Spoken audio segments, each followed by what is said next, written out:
بسم اللہ الرحمن الرحیم۔ السلام علیکم جی ناظرین، میں آپ سبھی لوگوں کو عثمان انفو چینل میں خوش آمدید کہتا ہوں۔ کہتے ہیں کہ جو انگریز افسران ہندوستان میں ملازمت کرنے کے بعد واپس انگلینڈ جاتے تو ان کو وہاں پبلک پوسٹ کی ذمہ داری نہ دی جاتی۔ دلیل یہ تھی کہ تم ایک غلام قوم پر حکومت کر کے آئے ہو جس سے تمہارے اطوار اور رویے میں تبدیلی آ گئی ہے۔ یہاں اگر اس طرح کی کوئی ذمہ داری تمہیں دی جائے گی تو تم آزاد انگریز قوم کو بھی اسی طرح ڈیل کرو گے۔ اس مختصر تعارف کے ساتھ درج ذیل واقعہ پڑھیے۔ ایک انگریز خاتون جس کا شوہر برطانوی دور میں پاک و ہند میں سول سروس کا افسر تھا۔ خاتون نے زندگی کی کئی سال ہندوستان کے مختلف علاقوں میں گزارے۔ واپسی پر اس نے اپنی یادداشتوں پر مبنی بہت ہی خوبصورت کتاب لکھی۔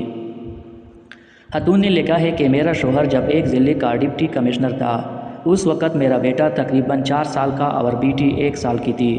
ڈپٹی کمشنر کو ملنے والی کئی ایکڑ پر محیط رہائش گاہ میں ہم رہتے تھے۔ ڈی سی صاحب کے گھر اور خاندان کی خدمت گزاری پر کئی 100 افراد معمور تھے۔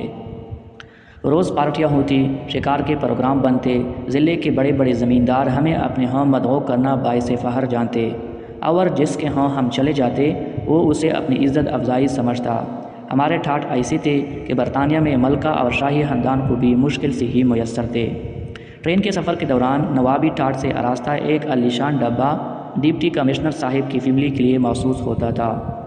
جب ہم ٹرین میں سوار ہوتے تو سفید لباس میں ملبوس ڈرائیور ہمارے سامنے دونوں ہاتھ باندھ کر کھڑا ہو جاتا اور سفر کے آغاز کی اجازت طلب کرتا۔ اجازت ملنے پر ہی ٹرین چلنا شروع ہوتی۔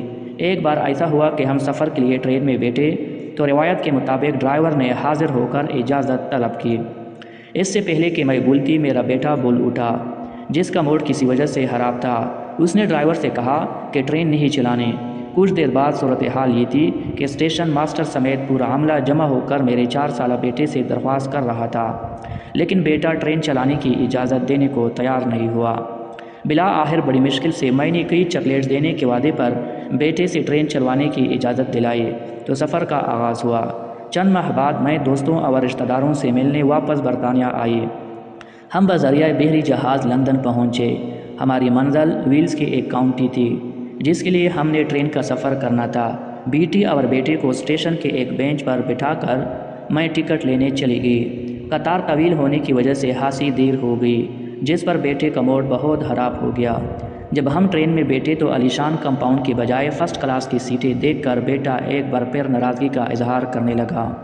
جب وقت پر ٹرین نے سفر شروع کیا تو بیٹے نے باقاعدہ چیخنا شروع کر دیا اور وہ زور زور سے کہہ رہا تھا کہ کیسا الو کا پٹا ڈرائیور ہے۔ ہم سے اجازت لیے بغیر اس نے ٹرین چلانا شروع کر دیا۔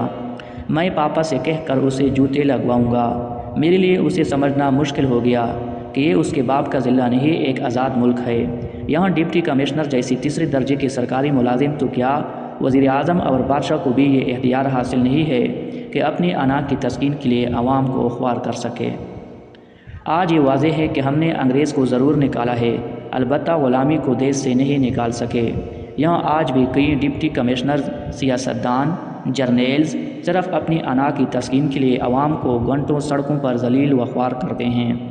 اس غلامی سے نجات کی واحد صورت یہی ہے کہ ہر طرح کے تعصبات اور عقیدتوں کو بلا طاق رکھ کر ہر پروٹوکول لینے والے کی مخالفت کرنی چاہیے۔